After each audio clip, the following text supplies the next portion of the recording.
আসসালামু আলাইকুম। তো আজকে আমি অবজেক্ট ওরিয়েন্টেড ইন পিএইচপির হচ্ছে যে একটা মেইন পিলার ইনহেরিটেন্স, এইটা নিয়ে কিছু কথা বলবো এবং আমরা প্র্যাকটিক্যালি এর ইউজ কেসটা দেখব। তো শুরুতেই বলে রাখি যে এই আমি নিজেও একজন লার্নার বিগিনার। সো আমার যদি এটার ভিতরে কোনো কিছু ভুল হয়ে থাকে তাহলে অবশ্যই আমাকে ধরিয়ে দিবেন এবং চেষ্টা করছি যারা কারো যদি এটা দেখে একটু উপকার হয় এবং আমার নিজের জানার জন্য। তো আমরা সাধারণত যেটা করি সেটা হচ্ছে আমরা যারা পিএইচপি বা যে কোনো প্রোগ্রামিং ল্যাঙ্গুয়েজ নিয়ে কাজ করি, তো অবজেক্ট ওরিয়েন্টেডের বিষয়টা আমাদের খেয়াল রাখতে হয় এবং মাথায় রাখতে হয়। কারণ হচ্ছে আমরা যখন অনেক বড় একটা প্রজেক্ট করে থাকি তখন এই কোডগুলোকে অনেক কোড আমাদেরকে রিউজ করতে হয়। ইভেন দেখা যায় যে আমরা না হলে কোডের রিডান্ডেন্সি বেড়ে যায় এবং আমরা এই রিডান্ডেন্সিকে কমানোর জন্য, অ্যাভয়েড করার জন্য আমরা অবজেক্ট ওরিয়েন্টেড ব্যবহার করে থাকি এবং এটার মেইন আরেকটা যেটা পিলার সেটা হচ্ছে ইনহেরিটেন্স। এই ইনহেরিটেন্সের টাকে আমরা ইউজ করি, কিন্তু অনেকেই আমরা হয়তো এই জিনিসটাকে আসলে যে এটা ইনহেরিটেন্সই আমি ব্যবহার করতেছি এইভাবে, এই জিনিসটাই আমরা জানি না। তো আমি আহ, কয়েকজনের দেখেছি, তো তারা ইউজ করছে এবং যদি বলা হচ্ছে যে এটা কিভাবে ইউজ করা হলো বা এটা আহ, তারা বলতে পারতেছে যে এটা object oriented, but object oriented এর কোন পিলার, কেন আসলে কিভাবে ইউজ করলাম এই জিনিসটা বুঝতে পারছে না। সো দ্যাটস ওয়াই আমি একটু চেষ্টা করতেছি যে এই ইনহেরিটেন্স বিষয়টাকে একটু ক্লিয়ার করতে। তো ইনহেরিটেন্স বাংলা মানি হচ্ছে, আমরা সবাই জানি যে উত্তরাধিকার সূত্রে পাওয়া। ব্যাপারটা হচ্ছে আমার, যদি আমি প্রোগ্রামিং ভাবেই বলি, সেটা হচ্ছে মানে প্রোগ্রামিং রিলেটেড ভাবে বলি, সেটা হচ্ছে যে আহ, আমার একটা প্যারেন্ট ক্লাস এবং ওই প্যারেন্ট ক্লাসটাকে আমার অনেকগুলো চাইল্ড ক্লাসের সাথে সংযুক্ত করতে হবে এবং ওই চাইল্ড ক্লাসগুলো প্যারেন্ট ক্লাস থেকে কিছু কিছু তথ্য, কিছু কিছু মেথড সে পাইতে পারে। তো জিনিসটা হচ্ছে যে আহ, এরকম যে বাবার থেকে সন্তানকে কিছু পাওয়া, এরকম একটা ব্যাপার, যেহেতু উত্তরাধিকার সূত্রে পাওয়া।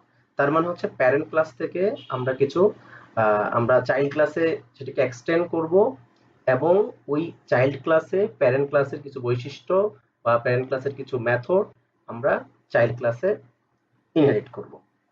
আচ্ছা, তো আমরা এটা করার জন্য যেটা করতে পারি, আমরা হচ্ছে যে শুরুতে আমরা জানি যে পিএইচপিতে একটা ক্লাস ফাইল কিভাবে নেয়। আমরা একটা সিম্পল ক্লাস ফাইল নিব, যেই ক্লাস ফাইলটা হচ্ছে বেস ক্লাস ফাইল হিসেবে ইউজ হবে। তো পিএইচপিতে ক্লাস ফাইল কিভাবে নেয় আমরা সবাই জানি, আমরা লিখব ক্লাস, এখান থেকে লিখি ক্লাস। যেহেতু ক্লাসের নাম অবশ্যই ক্যাপিটাল লেটার দিয়ে শুরু হয়, সো আমি ধরেন নিলাম পারসন। তো পারসন নেওয়ার পরে আমি একটা ক্লাস ফাইল ইনস্ট্যান্ট ক্রিয়েট করলাম। ওকে, তো এটার ভিতরে আমি যেটা করতে চাচ্ছি হচ্ছে যে একটা পার্সন নামে যে বেস ক্লাসটা হচ্ছে, এই পার্সনের বেস ক্লাসটাকে ইউজ করে ইনহেরিট করে চাইল্ড ক্লাসের কিছু তথ্য আমি প্রিন্ট করতে চাচ্ছি। তো চাইল্ড ক্লাস ধরলাম আমি দুইটা, আমার একটা স্টুডেন্ট আর একটা হচ্ছে টিচার। তো এই দুইটা চাইল্ড ক্লাসের ভিতরে আমি এক্সটেন্ড করব এই পার্সন নামে ক্লাসটাকে। তো এই জন্য আমি যদি একটা স্টুডেন্টের নাম এবং তার বয়স, ওই টিচারের নাম এবং বয়স যদি আমি প্রিন্ট করতে চাই এই প্যারেন্ট ক্লাসের মাধ্যমে, তাহলে আমি ইনহেরিট ভাবে কিভাবে করতে পারি। তো এটা করার জন্য আমরা শুরুতেই দুইটা প্রপার্টি ডিক্লেয়ার করে নিতে পারি, প্রটেক্টেড নেম, প্রটেক্টেড এস, দুটো প্রপার্টি। ফাইন, এবার আমরা কি করব, এবার আমরা একটা কনস্ট্রাক্ট মেথড কল করব, যেটা হচ্ছে যে অবজেক্ট ওরিয়েন্টেড এর একদম বিল্ড ইন একটা মেথড। কনস্ট্রাক্ট মেথডটা কি করে, কনস্ট্রাক্ট মেথডটা কোন একটা অবজেক্ট তৈরি করার সময় এই কনস্ট্রাক্ট মেথডটা কল হয়। তার মানে আমরা অবজেক্ট ওরিয়েন্টেড এ যা কিছু তৈরি করব নতুন ভাবে, প্রতিটাই এক একটা করে অবজেক্ট হিসেবে কাউন্ট হয়। তো এই জন্য আমরা হচ্ছে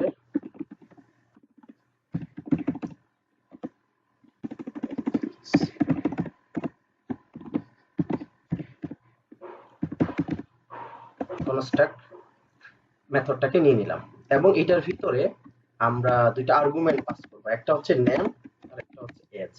এখন এখানে একটা কনফিউজড অনেকেরই হয়, সেটা হচ্ছে যে আমার প্রোটেক্টের যে নাম নিয়েছি ওই অনুযায়ী কি নিতে হবে কিনা। না, এটা মানে ওরকম না যে এখানে যেটা নিয়েছি এখানেও সেটাই নিতে হবে কিনা, এরকম না ব্যাপারটা, আপনি এখানে আলাদাও নিতে পারেন। সো আমি জাস্ট মিলিয়ে নিলাম যেন বুঝতে সুবিধা হয়। এরপরে হচ্ছে আমরা এই মেথডটাকে ক্লোজ করব এবং এই মেথডের ব্লগের ভিতরে আমরা এই দুইটাকে কল করব। আচ্ছা, তো আমরা জানি যে মেথডের বাইরে যদি কোনো প্রপার্টি ইউজ করা হয় সেটাকে আমরা দিস নামে কিওয়ার্ড দিয়ে ধরতে পারি। সো আমি ধরতে পারি এইভাবে, এটার ভিতরে নেমটাকে অ্যাসাইন করে দিলাম দিস এচ এবং এসটাকে অ্যাসাইন করে দিলাম। তার মানে হচ্ছে দিস নেম মানে হচ্ছে আমার এইটা, আর এই নেম হচ্ছে এটার ভিতরেরটা, দিস এজ হচ্ছে এটা এবং এই এজ হচ্ছে এটা। ইকুয়াল মানে হচ্ছে অ্যাসাইনমেন্ট অপারেটর, আমি জাস্ট এই ভ্যালুগুলাকে এই কনস্ট্রাক্ট যেটা আমরা একটা অবজেক্ট ক্রিয়েট হওয়ার সময় যে রিসিভ করবে যে ভ্যালুগুলা, ওই ভ্যালুগুলা যেন তাদেরকে অ্যাসাইন করে দেয়। অ্যাসাইন করা মানে নতুন একটা জিনিস রিসিভ করবে, তাকে সে পাস করবে, সো অ্যাসাইন করবে। এর এখানে নতুন একটা ভ্যালু বসবে। সো এই ভ্যালুটা কার জন্য অ্যাসাইন হলো, দিস নেম। দিস নেম মানে হচ্ছে আমার যে এই উপরে এটাকে বলতে পারি যে হচ্ছে একটা ধরে নেই যে এটা গ্লোবাল ভেরিয়েবল, এই ভেরিয়েবলটার ভিতরে তখন আমার চলে যাচ্ছে। তার মানে আমি ক্লাসের ভিতরে নেমটা যে কোনো জায়গায় প্রিন্ট করলে কিন্তু আমি জিনিসটা পেয়ে যাব। সো এইটা হচ্ছে কনস্ট্রাক্টের একটা মেকানিজম। আচ্ছা, এরপরে আমরা আরেকটা মেথড নিব, সেটার নাম হচ্ছে ফাংশন ইন্ট্রোডিউস। আচ্ছা, ইন্ট্রোডিউস নামে আমি একটা মেথড নিলাম। আচ্ছা, তো ইন্ট্রোডিউসের ভিতরে কি থাকবে, ইন্ট্রোডিউসের ভিতরে আমাদের থাকবে হচ্ছে মেসেজ। বেসিক্যালি আমি আসলে এটা যেই চাইল্ড ক্লাসের উপর ইমপ্লিমেন্ট করব, ওই চাইল্ড ক্লাসের উপরে ডিপেন্ড করে মেসেজটাকে শো করবে। তো আমরা লিখতে পারি এরকম যে হাই দিস ইজ ডাইনামিক, জিনিসটা হবে দিস, আমরা জানি যে এইভাবে আমরা প্রিন্ট করতে পারি this name my age is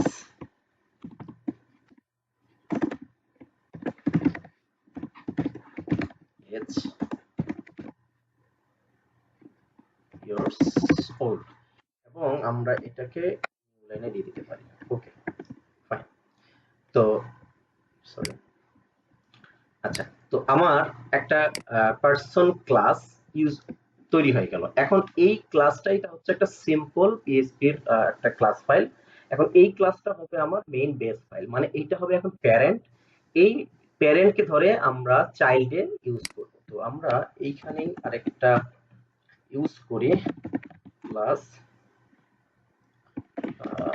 student.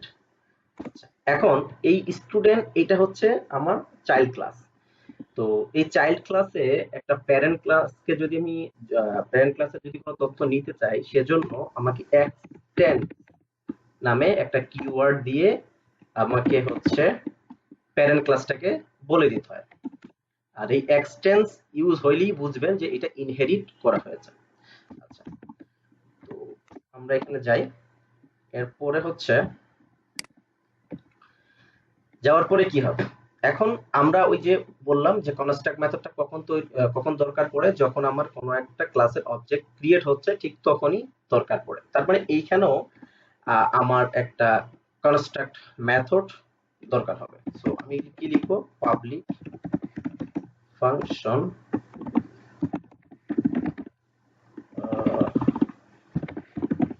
Construct. তো এই কনস্ট্রাক্টের ভিতরে আমি কি কি দিব, আমি এই যে প্যারেন্ট ক্লাসটাকে যেটা এক্সটেন্ড করেছি, তার মানে প্যারেন্ট ক্লাসের কনস্ট্রাক্টর আমার যা যা দরকার পড়তেছে বা প্রপার্টি যেটা যেটা আছে ওগুলাকে আগে আমি এখানে বলে দিব এস। এখন আমার আরেকটা দরকার হতে পারে, যেহেতু স্টুডেন্ট, স্পেসিফিক স্টুডেন্ট একটা করে স্টুডেন্ট আইডি থাকতে পারে। আমি যদি চাই ওই স্টুডেন্ট আইডি গুলোকে পাস করব, তাহলে আমি এখানে স্টুডেন্ট আইডি এইভাবে পাস করতে পারি। এখন কথা হচ্ছে আমরা এখানে স্টুডেন্ট আইডি নিলাম, তাহলে আমার একটা প্রপার্টি ডিক্লেয়ার করতে হবে। তো প্রপার্টিটা আমরা ধরেন প্রাইভেট দিতে পারি বা প্রটেক্টেডও দিতে পারেন। তো এইখানে স্টুডেন্ট আমি নিলাম আইডি, অন্য কিছু নিতে পারতাম। আচ্ছা, এরপরে কি করতে হবে? এরপরে যেটা করতে হবে সেটা হচ্ছে প্রথমেই মাথায় রাখতে হবে আমি যখন একটা চাইল্ড ক্লাসে প্যারেন্ট ক্লাসকে এক্সটেন্ড করব তখন আমার কনস্ট্রাক্টের ভিতরে আমার প্যারেন্ট ক্লাসের কনস্ট্রাক্টটাকে আমার কল করে দিতে হবে। তো আমরা অনেকভাবে কল করতে পারি, তার ভিতরে একটা হচ্ছে প্যারেন্ট স্ট্যাটিক ভাবে কনস্ট্রাক্ট। তো এটার ভিতরে আমি কি দিব? এটার ভিতরে দিব যেহেতু এখানে প্যারেন্ট কনস্ট্রাক্ট, তার মানে আমার এই যে প্যারেন্ট মেথড প্যারেন্ট ক্লাসের যে কনস্ট্রাক্ট মেথডটা আছে এটার ভিতরে আমার কি কি আছে? নেম এবং এজ। তার মানে আমি স্টুডেন্টের কি পাঠাবো এখানে? Name age. তার মানে হচ্ছে এই যে কনস্ট্রাক্টের ভিতরে যেটা আছে ওটাকে আমি এখানে পাঠিয়ে দিলাম। ওকে, এরপরে আমি কি করব? এরপরে আমি যেটা করব সেটা হচ্ছে এই স্টুডেন্ট আইডিটাকে পাঠাবো, স্টুডেন্ট আইডি। আচ্ছা, তো স্টুডেন্ট আইডি কে পাঠানোর জন্য আমি লিখবো হচ্ছে this student ID is equal to student ID. Okay, that's it. এরপরে আমি কি করব? আমার কনস্ট্রাক্ট তৈরি হয়ে গেল, কনস্ট্রাক্টের ভিতরে চাইল্ড ক্লাসের ভিতরে আমার প্যারেন্ট ক্লাসের কনস্ট্রাক্টরটা কল হইলো, এর ভিতরে আমি যা যা আমার দরকার প্যারেন্ট ক্লাসের জন্য সেই জিনিসগুলো পাস করে দিলাম এবং আমি স্টুডেন্ট ক্লাস থেকে নতুন একটা প্রপার্টি নতুন একটা প্রপার্টি পাঠাইতে চাচ্ছি বা ওভাররাইড করতে চাচ্ছি আমি প্যারেন্ট ক্লাসে, সেই জন্য আমি স্টুডেন্ট আইডিটাকে এখানে পাঠিয়ে দিলাম। এইবার আমি কি করব? এইবার আমি একটা মেসেজও দেবো, যেহেতু আমি স্টুডেন্ট আইডি দিয়েছি তো স্টুডেন্ট আইডিটাকে তো আমার বলে দিতে হবে যে আমি আমার আইডিটা এটা এটা বা একটা মেসেজ দিয়ে বলতে হবে। সো আমি লিখলাম হচ্ছে পাবলিক ফাংশন ইন্ট্রোডিউস। আমি ইন্ট্রোডিউস দেওয়ার পরে আমি কি দিব? আমি দিব হচ্ছে এইভাবে যে তো ইন্ট্রোডিউসের ভিতরে প্রথমে আমি কি দিব? আমার যেহেতু এই ইন্ট্রোডিউসের যে মেসেজটা এটা যাবে কোথায়? যাবে হচ্ছে প্যারেন্ট ক্লাসের ইন্ট্রোডিউসে। সো তার আগে তাহলে আমাকে কি করতে হবে? তাহলে আমাকে করতে হবে আগে হচ্ছে প্যারেন্ট ক্লাসের ইন্ট্রোডিউস, এই মেথডটাকে আমার করতে হবে। তো প্রথম যখন এটা লোড হবে তখন শুরুতেই আগে লোড হবে এটা, এই মেথডটা কল হওয়ার সঙ্গে সঙ্গে আমার এটা লোড হবে। এটা লোড হওয়ার পরে আমাকে বলবে যে একটা মেসেজ আমি দিব, মেসেজটা হচ্ছে এরকম যে I M A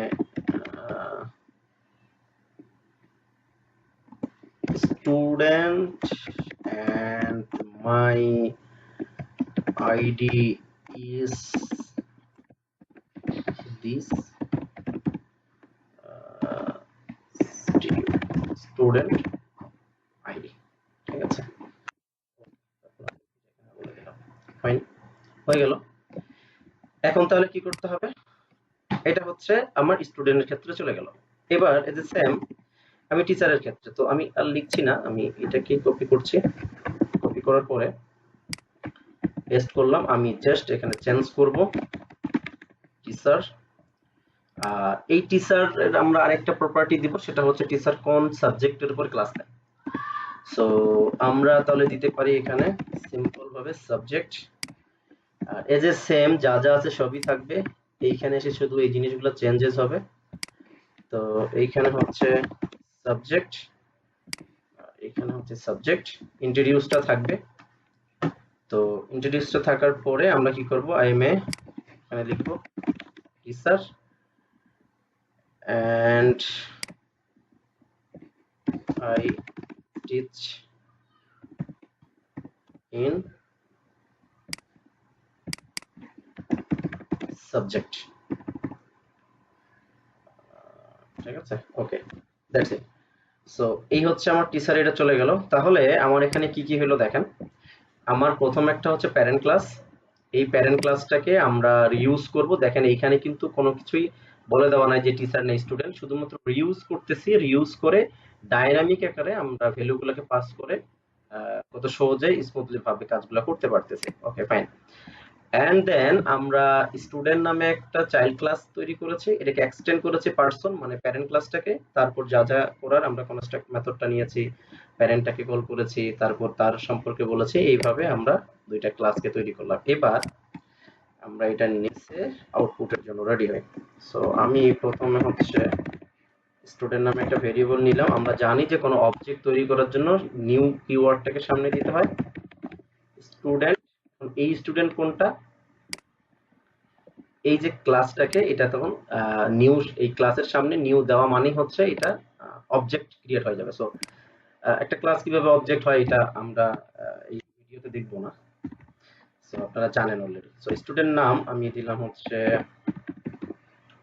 Abdur Rahman. আচ্ছা, এরপরে এজ দিলাম হচ্ছে 25 এন্ড তার আইডি দিলাম হচ্ছে 5, এটা। তো এরপরে কি হলো, তার মানে আমার এই অবজেক্টটা এই ভেরিয়েবলের ভিতরে আছে স্টুডেন্ট। সো এইখানে আমি যেটা করব সেটা হচ্ছে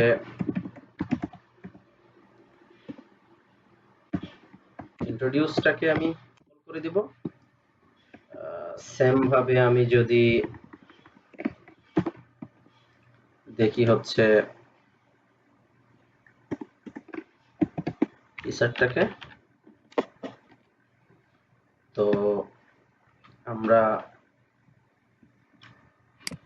হচ্ছে টিচার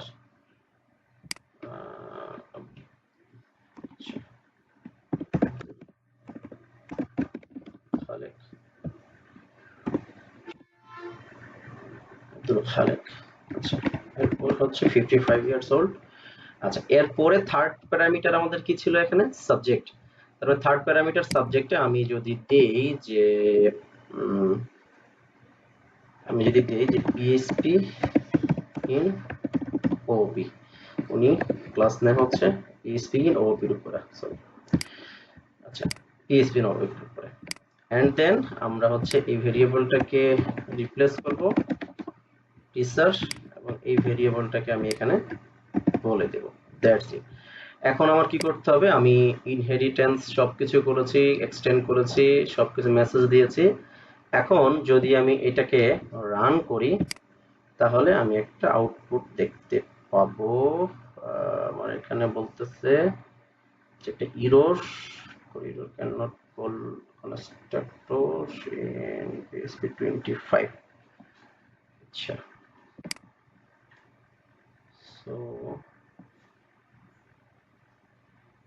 কনস্ট্রাক্ট বানান কি ভুল, এস টি আর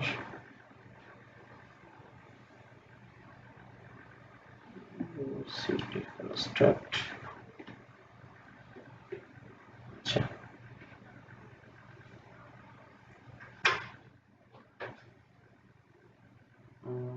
student ID,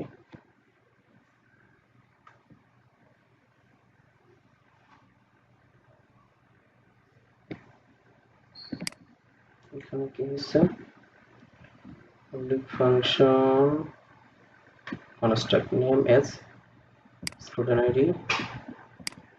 parent, scope resolution, construct name age, okay, then হচ্ছে student id, ঠিক আছে। আমরা হচ্ছে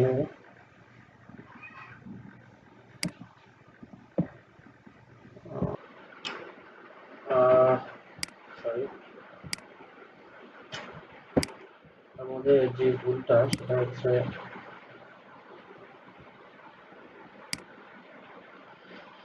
আচ্ছা, আমরা এখানে বানান ভুল করেছি। এটার জন্য কনস্ট্রাক্ট হবে, দেন যদি রান করি, ঠিক আছে, যে hi, this is Abdul Rahim, my age is 2 years old, I am a student and my ID এটা, and হচ্ছে যে hi, this is Abdul Khalek, my age is 55 years old, I am a teacher and I teach in PHP in OOP. So এইটা হচ্ছে আমাদের মানে বলতে পারেন যে একটা রিয়েল লাইফ এক্সাম্পল যে ইনহেরিটেন্স আমরা কিভাবে ব্যবহার করে থাকি। অনেকেই আমরা ব্যবহার করি কোডের ভিতরে, কিন্তু আসলে বুঝতে পারি না যে আসলে আসলে এটাকে ইনহেরিটেন্স ব্যবহার করা হয়েছে কিনা। সো আমি আমার একদমই সামান্য জ্ঞানের চেষ্টা করেছি, মাঝে মধ্যে আটকে গেছি বা বুঝাতে পারিনি ঠিক মতো। আমার শুনতে দৃষ্টিতে দেখবেন, এবং হচ্ছে যে কোনো ফিডব্যাক থাকলে অবশ্যই দিবেন, আমি আমার ইমপ্রুভ করে নিব ইনশাল্লাহ। তো এটাই হচ্ছে আজকের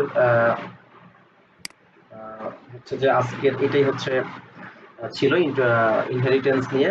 তো ইনশাল্লাহ যদি আবার পরে কোনো ভিডিও বানাই, ইনশাল্লাহ আমি আপনাদের সামনে নতুন একটা কোনো ভিডিও নিয়ে আসতে পারি।